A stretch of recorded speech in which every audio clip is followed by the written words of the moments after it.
2003. So, John, we're very excited to have you with us, and we're very much looking forward to being introduced to Marie-Eugene. Thank you very much, Sister Joe. Thank you very much, sisters, for having me, and it's a great joy to talk to my sisters. I it's more than just a friendship in the south. I spent some times with the Carmelites, so just keep that between parentheses and store it in your deep freeze. So, so yeah, there is more than which brings, of course, Father Marie-Eugene closer to us. It's fascinating. When I met in the early years of my life, my call, the brothers in France, it was in '86, and Father Marie-Eugene wasn't a blessed Father Marie-Eugene yet. It was just one of the brothers who happened to die in '67. I lived with, of course, the older brothers, because Montpellier was the house of the extremes, all the how do you call them in English? The oldest brothers were there, gathered in Montpellier because they are closer to a clinic, etc. And it was the house of the novitiate, and therefore the two extremes were there. The youngs were able to benefit from the wisdom of the older, and I have to say that I did my best to benefit from that. So I met many of the brothers. I even cut the hair of the chauffeur of Father Marie-Eugene, who is brother Anthony, Frère Antoine. So you heard all the stories, and it was still information, no? So some, and this is very interesting here, and I think it brings a lot of consolation for all of us, I think, in different ways, of course. You found that some weren't agreeing for the fact that he will be declared saint. That was very interesting to see. It's a different time from today. Right now, if I'm talking to young people, it's a world that they can't imagine. He went through two world wars. Please, can you tell me till what time I have? Till The whole morning is until 11:45, but we should stop for about 15 minutes, say about 11:45, whenever suits you. 11:45 to have a break. To have a break, and then carry on okay. through to Please remind me. Just lift your hand and say, Jean, 5 minutes, and then because I can sometimes fly, and then I need to be okay. So what was I saying? It was a different time. He went through. He's born in '94, so Therese of the Child Jesus is already there. She's alive. She hasn't died yet. She's 94, 1894. She dies in '97, so he's born before her death, and he went through two world wars. He committed to the army.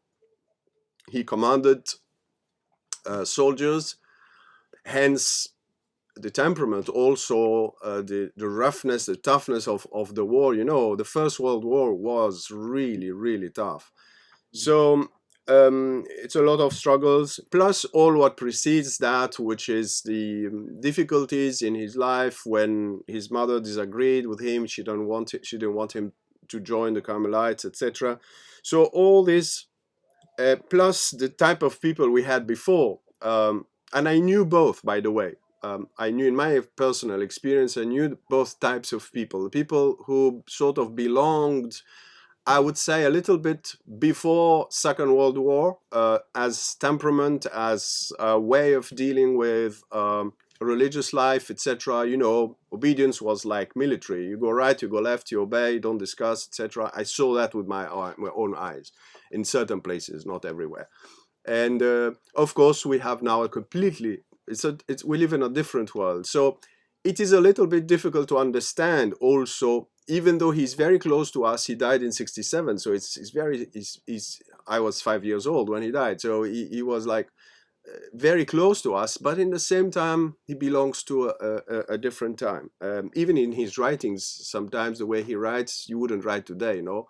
My dear child, no? When he writes to the nuns, my dear child, no? Mon enfant, which I don't think a priest would write to you this way. Say, dear sister, and that's it. I think, I don't know, I guess. Anyway, so yeah, so his temperament was a bit difficult, and I think this is a consolation to see that now he is blessed, and maybe one day certainly saint, to see that it's possible to be accepted, agreeable to God, to reach holiness while having difficult angles, rough angles. And I think it's also a good message for community life, because you might say, imagine holiness, and I know you don't, but especially for the ones who are of a certain experience, you would imagine life that it has to be, you know, the polished, completely polished way, and you know, you always have sometimes small things, but you know, inside of the enclosure, it's a big mountain when it happens. So it's consoling to see that you might, and you very much be are dealing with a saint, and you don't know it. Remember when Saint Therese dies, they announced it to the monastery that they will start the process of beatification, and one of the nuns says, "Sister Therese, what did she do?" That's a true story, no? One of the nuns of the monastery heard first time that the process of beatification will start in the monastery for Sister Therese, who just died few years before. And so she knew her. She said, "Sister Therese, but what did she do? She didn't do anything. It's like ordinary life." You know all that. But anyway, so it's good to see that some brothers were sort of like telling stories where it was rough with Father Marie-Eugene. But he always had the humility after to come back and apologize or to soothe things. So that's good. And he mentions a lot also this aspect that he suffered a lot from his own character. Of course, you have a minimum of awareness of yourself and what you are doing to others sometimes. And in the same time, you had other brothers who knew that, yes, he was a saint.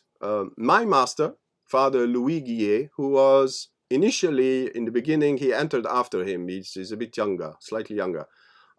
He's of 1902. He entered in 1932, so like 10 years after Father Marie-Eugene. He entered the Carmelites in the south of France. And he initially was his disciple, absolute radical disciple, and then he became his sort of companion. He was, sometimes Father Marie-Eugene was the provincial, sometimes Father Louis. And I knew very well Father Louis.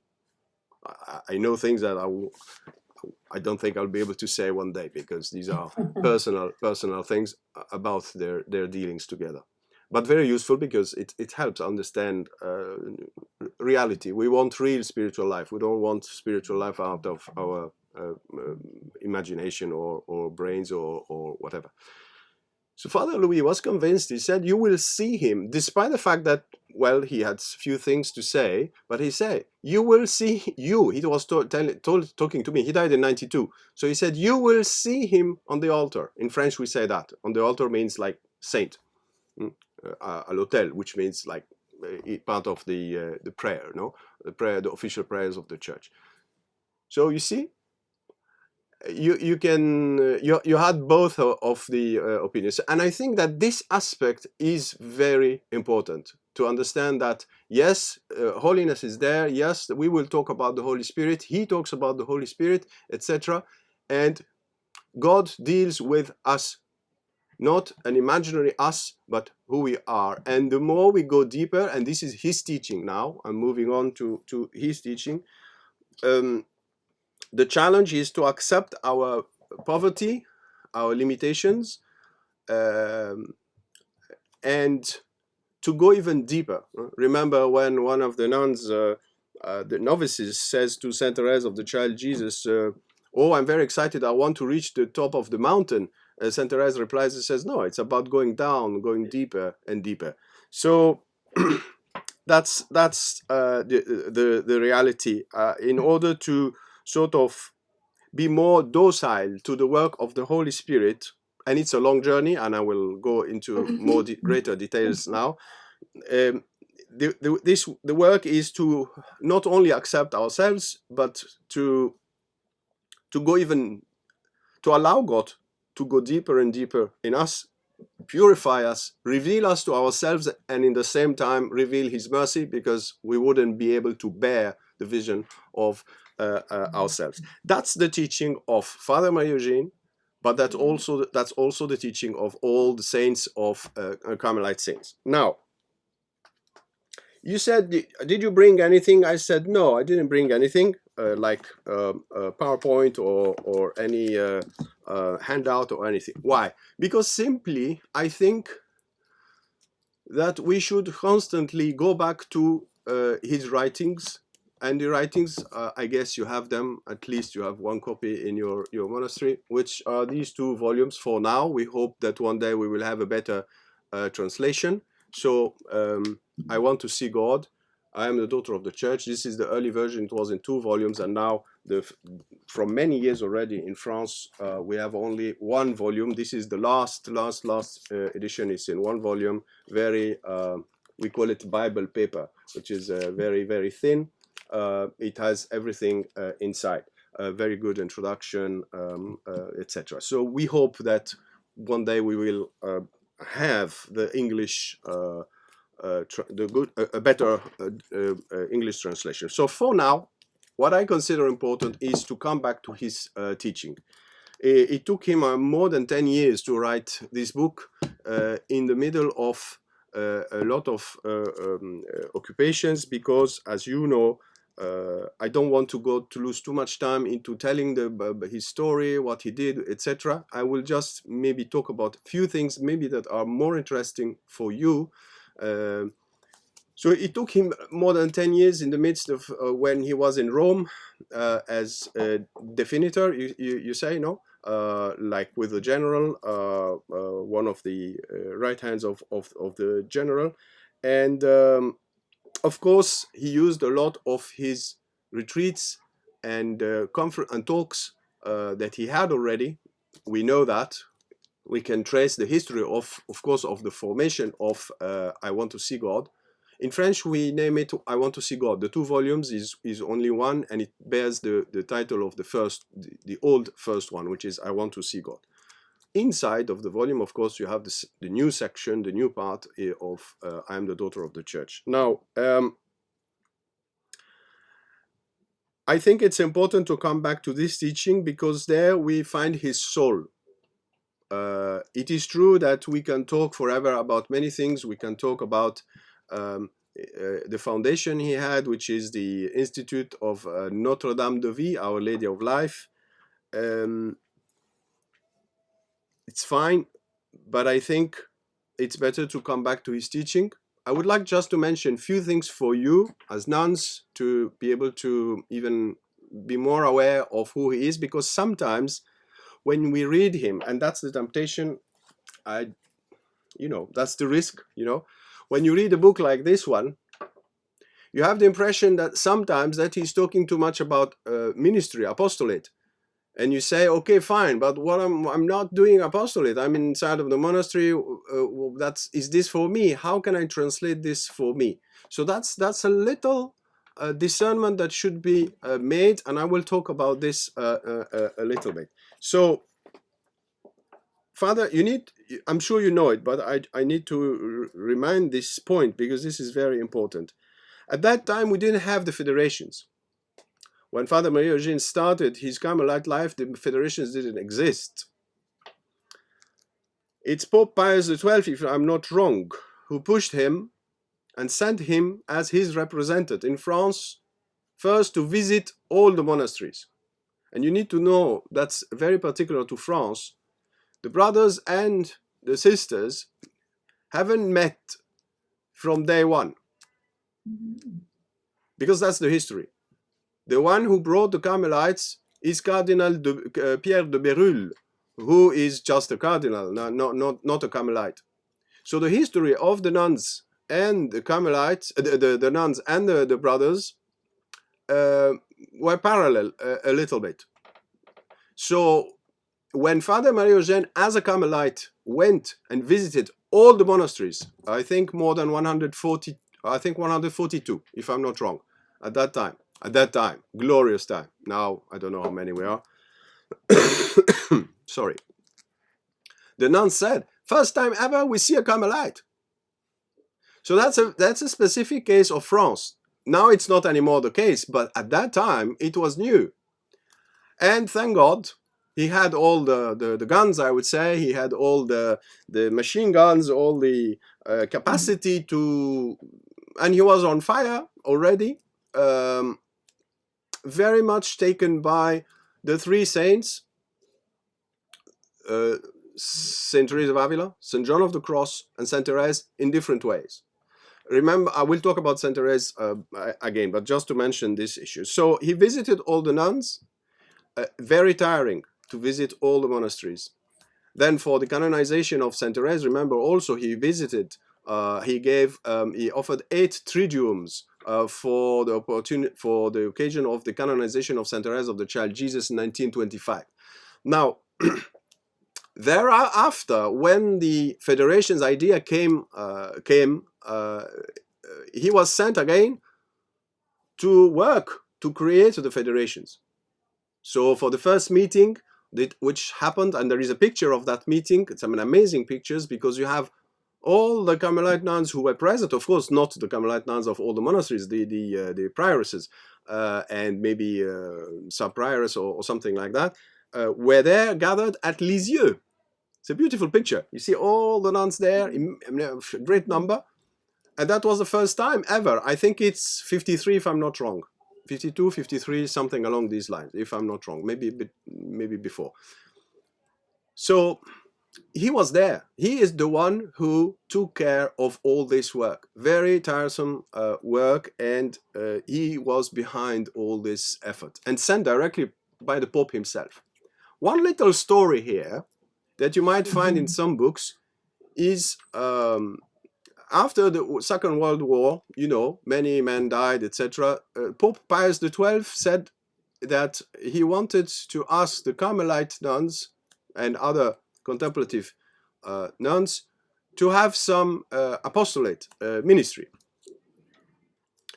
Father Marie-Eugene went to talk to the Pope himself, asked to talk to him, to have a,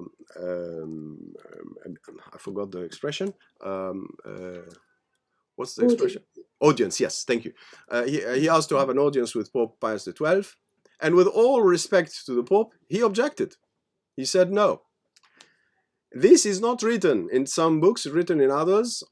It seems that he would have said that, of course, with all due respect, if you do that, I will found a new order where they will have just the enclosure as Teresa of Avila had it. Anyway, so you see the type of person, but of course in full obedience. You know, at that time obedience was more than absolute.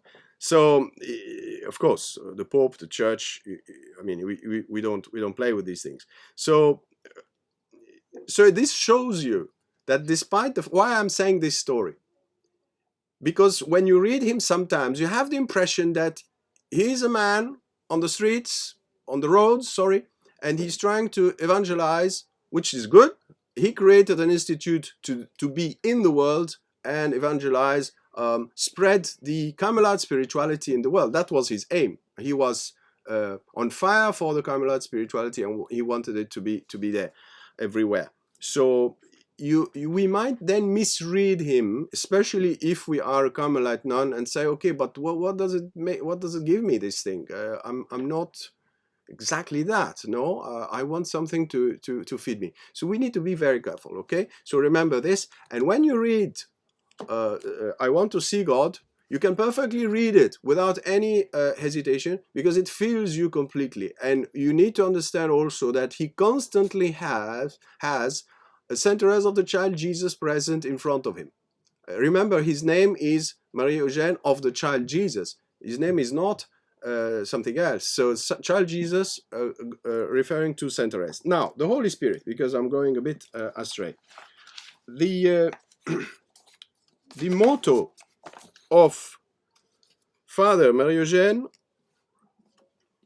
would have been, he said, if I had to shape or coin a motto, it would be, and he said it in Latin, Traditus gratiae Dei. In English, surrendered to God's grace. Surrendered to God's grace. And by grace, of course, you can put the Holy Spirit. And when he talks about the Holy Spirit, he talks about him, he calls him my great friend. My great friend. It is a little bit unusual, especially in the western side of the church, to hear that much about the Holy Spirit. We are in general more used to Jesus, the crucified, Jesus. Fair enough. I mean, there is no contradiction between them. But thank God we have a Carmelite who finally speaks about the Holy Spirit. It's impressive the amount of things that I want to tell you. So I chose to explain something more practical. So I don't want to just copy paste what is already in the book, but I want to tell you something that maybe you will not notice, and this is why I could be useful to you, which is like the helping you to see the golden thread and the practical aspect of it. These 2 points. The golden thread throughout his work. I'm thinking always I want to see God, which means for me the 2 volumes. And the one practical aspect, and I think that would be enough, because it's huge, the amount of things on the Holy Spirit. You wouldn't believe it. Now, you need to remember that, to start with, he contemplates centeres of the child Jesus. And it was the trend at his time to find in Saint Therese all the doctrine of St. Thomas Aquinas on the gift of the Holy Spirit, to find other doctrines, John of the Cross, etc. So it was a little bit like an artificial push coming from the desire from some theologians to just prove that Therese was fitting all the concepts that we had, which shows that Therese was a bit like pushing like breaking all the molds, the old molds, etc. Now, what he notices in Saint Therese, as you know, is the common way. There are no extraordinary things that are happening, despite the fact that she reaches the maximum of realization described by John of the Cross and Teresa of Avila. For him, she is the most perfect daughter of John of the Cross, Saint Therese of the Child Jesus. Now, how does the Holy Spirit come? When you spot Saint Therese of the Child Jesus, for instance, saying something to one of her novices, and the novice looking at her like, how did you know that? And Therese didn't know anything, by the way. She just said it because she said it. She was unconsciously, quote unquote, moved by the Holy Spirit. So it was natural, almost became natural to her to be moved by the Holy Spirit. But the novice was like surprised, like, how did you know that? And Therese didn't know anything. So there is nothing like the extraordinary. It is supernatural, but not extraordinary. So we need to distinguish, between the two. I can have a very normal life, but be perfectly on fire, perfectly led by the Holy Spirit, and not necessarily thinking that this is happening, So he was struck by that. And that was the holiness he wanted. So he wanted to reach that perfection of being guided by the Holy Spirit as Therese was. Now, how did this happen? So let me give you the thread and the practical aspect of it. The thread is simply the line of growth and transformation. It's a little bit your title, no? Exploring how the Holy Spirit forms us in our contemplative life. The Holy Spirit as agent of transformation. Perfect. I think it fits perfectly what I think is good to synthesize about his teaching. You can find the Holy Spirit at all stages in his teaching. But the Holy Spirit, a little bit like St. John of the Cross, the Holy Spirit doesn't have the same effect, not bearing the same fruits throughout. In the beginning it's difficult. We are not docile, so he has to work a bit harder. And then we go from one stage to the other. I will describe that a little bit more. And then we have what he calls le drame. Le drame is the tragic event. For him, it's the dark night. I'll be talking a little bit about that. The dark night of the spirit. I mean, the tougher one, not the gentle bits in the beginning. No. So it's very interesting how he addresses that, and where the way how do you call it, enfant spirituel, the child spirit. Saint Therese of Child Jesus, she said, my way is the way of the spiritual childhood, no? So when does the spiritual childhood, does it appear in his writings? It appears right as a fruit of this deeper purification. And for him, becoming like a child is also becoming docile to the Holy Spirit. Accepting my utter poverty is allowing the Holy Spirit to work better in me. So when you follow the thread, you see that in the beginning, the Holy Spirit is struggling a little bit to sort of like catch our attention. We are here connected for a while, then we forget him a little bit, and then we come back, etc. And then in contemplative prayer, no, in the hours of prayer, no, silent prayer, then the Holy Spirit starts to work, not the way we expect, in a different way. So it's dry, etc. And then he starts to create a bit of space, and then it continues. And then the tougher moments could come. Hopefully they will, but it's tough.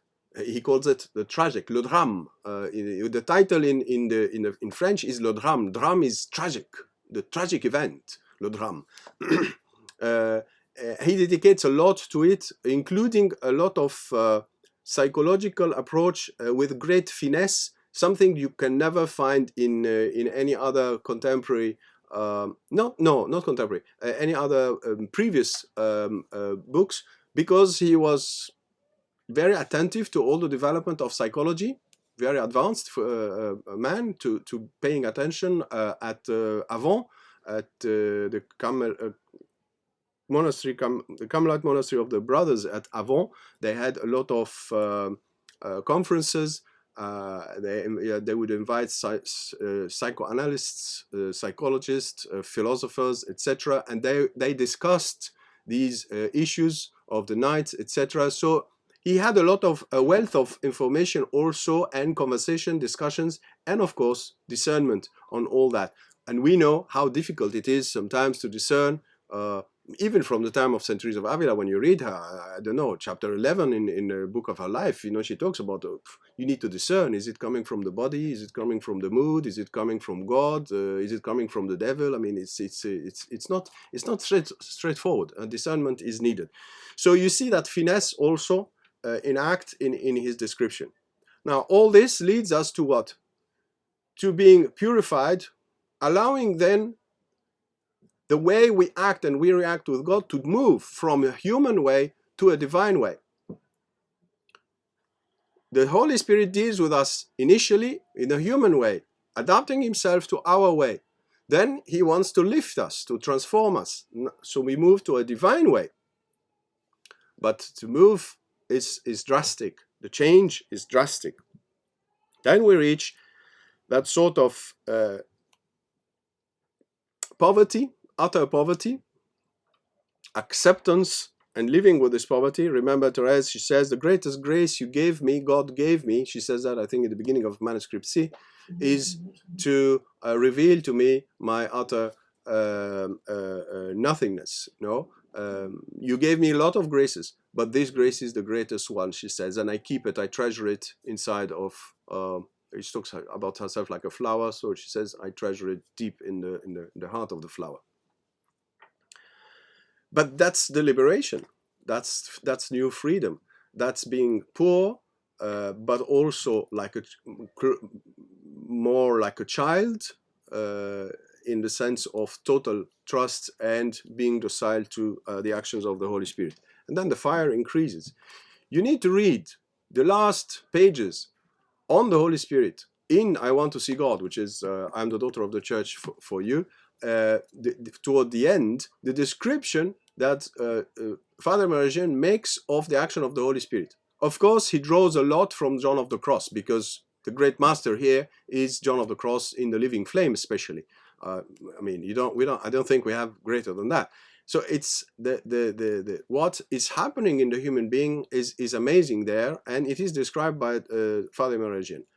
My assumption is that Father Marie-Eugene went through the tough bits in his life rather early, and all the rest of his life he was in that state. But that state, don't get it wrong. It doesn't mean that you are all swimming in consolations. Not at all. Not at all.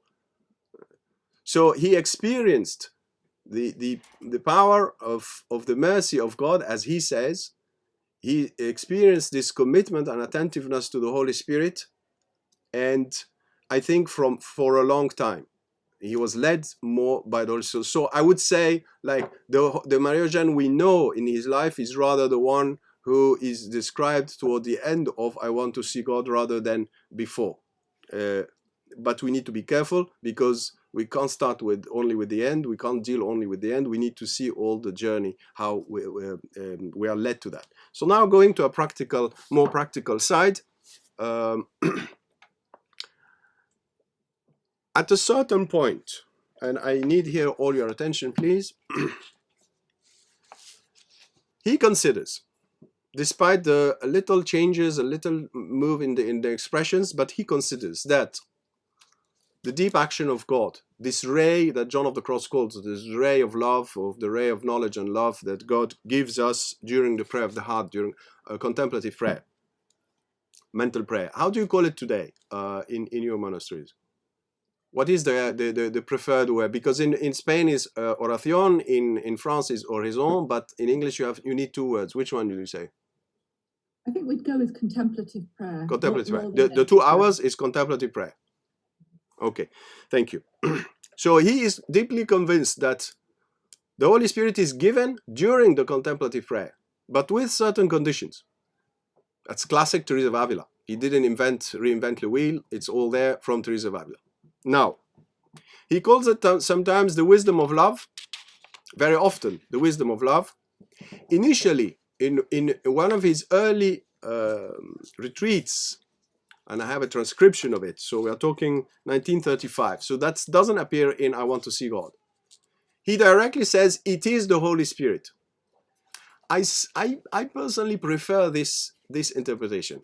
I don't find it wrong. But in I Want to See God, he says it's not one person of the Trinity, it's the 3 persons, and it's the wisdom. I think he got it right in the beginning, which is, that's my opinion, sorry, this is only my personal opinion. I don't want to interfere in the way you read it. You have your own perception and interpretation, that's fine. But I tend to think that this is what he meant. It's the Holy Spirit. When we are deeply in the contemplative prayer, present to the Lord, immersed in Him, who do we receive? It's the action of the Holy Spirit. Why do we complicate our life and say this or that? It's the Holy Spirit. Now, in order to, so in chapter, he talks about, I Want to See God, page 360. In the first volume, I Want to See God, 360, he says the following. Yet certain dispositions of soul have a seemingly irresistible attraction for him. By disposition means something I can do. The expression dispositions here means I can do something to God, and strangely, I can almost exercise pressure, like force him. Which usually, when you talk about the theology of grace, you never say that. You say God gives his grace whenever he wants, the way he wants, to whoever he wants. No, you leave God free to do whatever he wants. Here, Father Marie-Eugene seems to say that there is a secret here that I am giving you. You can receive the Holy Spirit, and let me tell you how you can receive the Holy Spirit. You see? And he offers us 3 points, 3 virtues. The gift of self is the first one, chapter 3, page 361. And then you have, I forgot. Solitude is the third one, and the second one is humility. So you have gift of self, humility, which corresponds to St. Teresa of Avila's one of the 3 virtues of Camino, of way of perfection. And then you have solitude, which lands there. You don't know why, but anyway. Now, I think it's worth reading and meditating and working and trying to read between the lines, because sometimes an author can be a little bit, he can't find his words, etc. He can be like stopped by different obstacles of language, of expression, of unease, whatever. He can speak better. So Father Marie-Eugene is not first and foremost a theologian. He's a master in spiritual life. He's not first a writer. He's first an orateur. He speaks. You need to listen to him. It's something completely different from anything you read. I heard some of the recordings. He has a very old French accent with the r, not with the r like in Paris. No, it was the r, the ruerg. So you listen to him. It's like it resonates. It's there. So so here I do recommend reading, meditating, and going to his intention, not just the text, but sensing what is behind the text, what he's trying to tell you. This beautiful chapter, the gift of self. It is known by many people. How many times I heard, before even reading it, I knew people were saying, Carmelite was saying, my father Letel, who is my dear father, I would say, who is in Rome. He was my spiritual director for 3 years, etc. He always mentioned that also.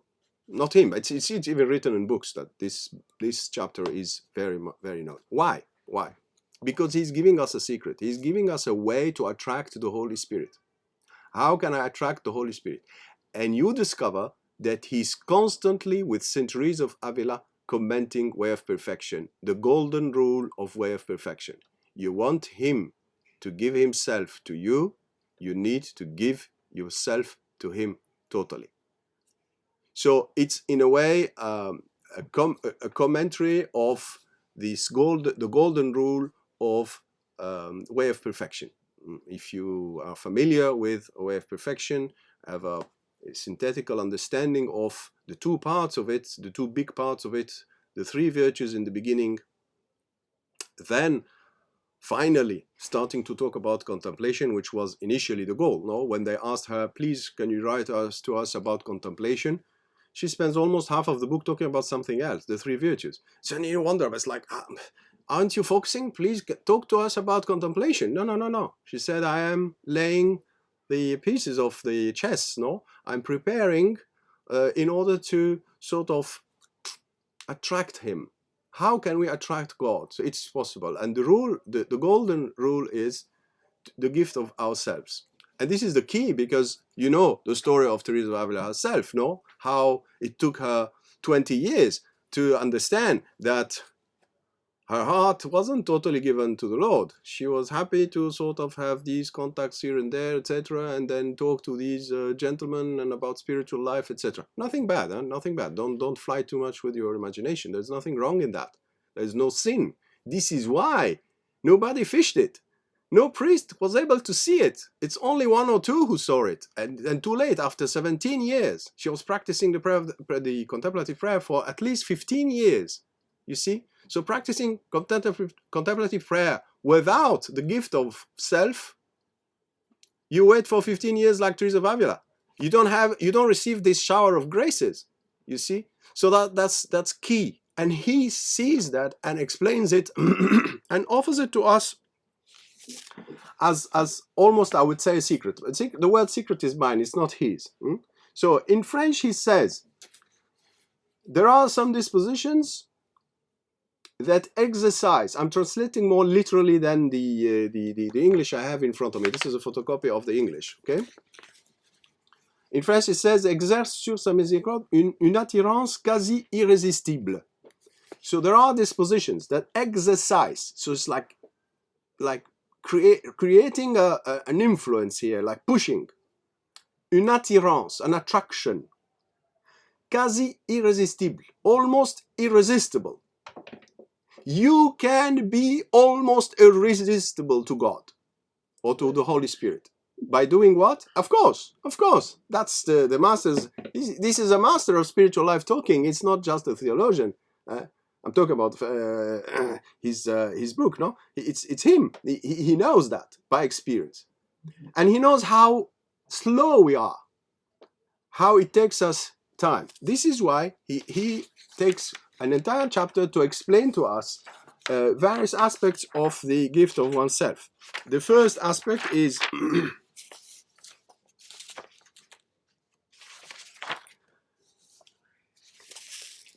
why do we have to give ourselves? The gift of self is a need of love itself and its most perfect act. Remember also, in order to help you also get to the core of that he was not only fed by the way of perfection, the book Way of Perfection of our Mother Teresa of Avila. He was led to that by the act of oblation. What is the act of oblation? It's an act of offering myself.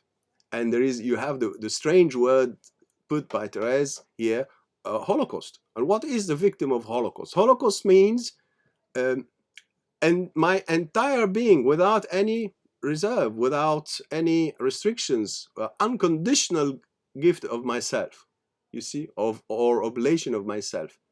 So it's radical. But of course, in the beginning, we are not totally aware. We do it, of course, but it takes time maybe to accept, to abandon certain things, to leave certain things. Anyway, so then he moves on to the qualities of the gift of oneself. He said, no, sorry, the third point was in the necessity and excellence of the gift of self. He says, it's also the most perfect sacrifice that we can offer to God. So this is the first part of the chapter. The second part of the chapter, three qualities to the gift of self he finds important. One, it should be absolute. Second is undetermined. I think in English it's better to say unconditional. It's my translation. Be careful. Huh? I read it in French. I will not torture myself and read Marie-Eugene in English. That would be a pure torture. I'm not that hard on myself.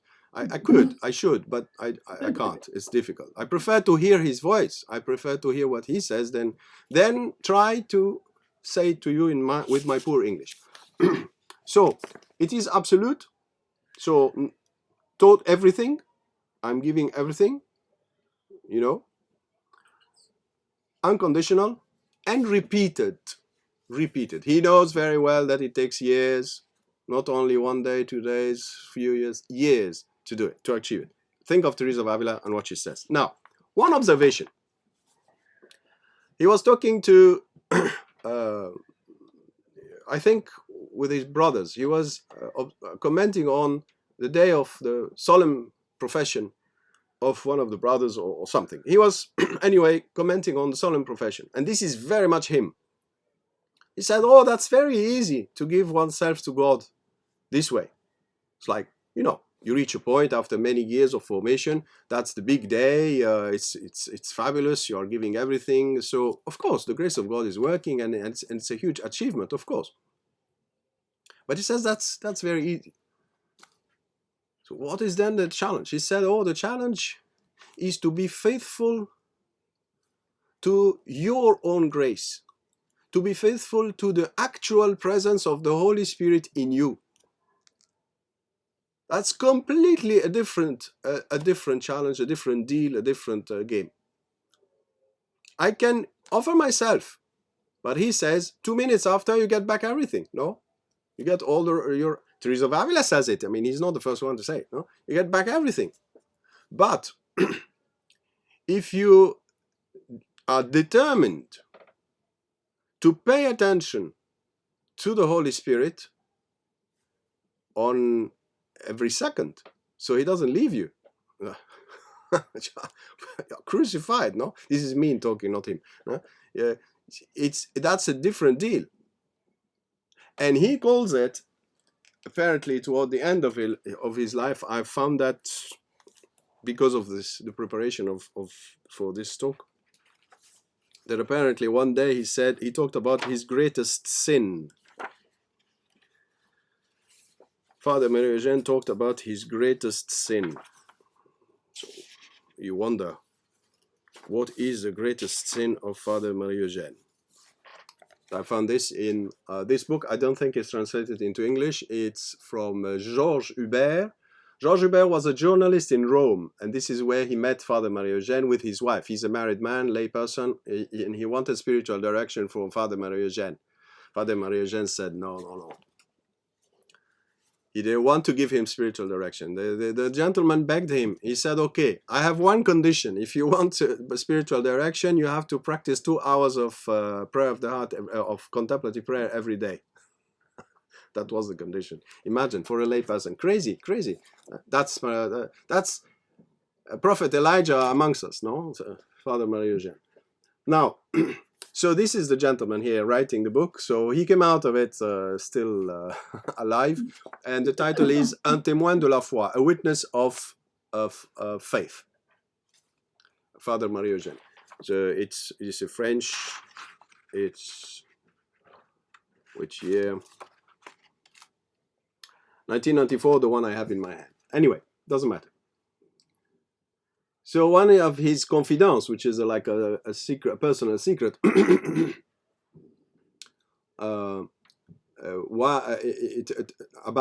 touching about his great sin, and also about why he insists that much to talk about the Holy Spirit, his great friend. So I told you, I find that we do not believe enough in the Holy Spirit who is in us. Do you see the difference? It's not a theoretical teaching here. He says, no, you receive the Holy Spirit in baptism. He is in you. But do you believe in your grace? Not in grace in general or in the Holy Spirit in general. No, in your grace. Do you see the shift here? This is not a theologian talking. This is a master of spiritual life. He says, this reproach, I don't address it to you. I do it to myself, this reproach. I'm like feeling bad about that. I don't have to tell you secrets, but the greatest reproach that I felt in me throughout my life is exactly this lack of faith in the Holy Spirit. So he feels guilty of a lack of faith in the Holy Spirit. And God knows that he was extremely, he talked a lot about the Holy Spirit. This all-powerful Spirit, this substantial love, God, the Holy Spirit, substantial love. St. Augustine calls him the person of love in the Holy Trinity, the person of love. That to this Spirit who wants to act in us. And if I'm asking you to believe more in the Holy Spirit, it's not to compensate certain lacks of you guys, but he's talking about personal lacks, and in order to believe more in the Holy Spirit. So this, and there's a lot to say. John, may I wave? Yeah, you want to? We can stop. We can stop. Yeah. Might be a good point to pause for a coffee. No problem. Coffee. So if we come back at 10 past